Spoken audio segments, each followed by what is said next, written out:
Hi guys, good morning. Ayan, ang ganda ng sikat ng araw ngayon, umaga na to. And kagigising ko lang din. Tapos, pupunta ko ng kusina at gagawa ako guys ng aking iinumin dahil wala pa laman yung tiyan ko. Hindi pa ako nakaalmusal guys. So ngayon, gagawa ako ng yung nakikita ko sa online, Skydoc. Sino ba yung doctor na yun? Nakalimutan ko yung pangalan. Ano siya guys, kasi may naman ako, may UTI. So, try ko din gawin to para daw ito din sa UTI at sa pagpalinis ng atay at bato. Ayun, kukuha ako ng isang sibuyas. Ay, wala kaming kalamansi. Naku, hindi ako makapag-inom. Hindi ako makapagawa noon. Walang kalamansi. Hindi pala naubos na kakapon ginawang juice. Gawin ng isang sarap. Yan, walang kalamansi guys. Hindi ako makagawa.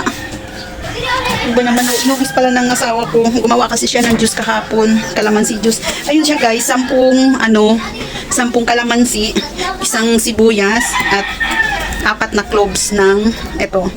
Ano ba ito? Bawang. So, ano lang siya guys, pakuluin ng sabay, tapos inumin sa umaga tuwing wala pang laman yung tiyan. Ibig sabihin, hindi ka pa nakakain ganun. Ayun daw yung mabisang pampagamot ng UTI, kidney, at saka sa puso. Ano pa yung puso? Atay, yun. yun daw yung guys. So ngayon, kagabi ko siya nakita sa online, sa aking pinapanood kay Doc. Teka, nakalimutan ko yung pangalan niya.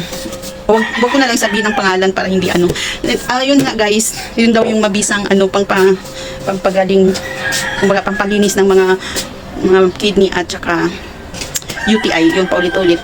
So yun lang guys, and wala naman ako noon, so bukas na lang magpapabili muna ako ng kalamansi. Naubos na kasi kahapon na yung asawa ko ng kalamansi juice. So yun lang guys, and bye bye.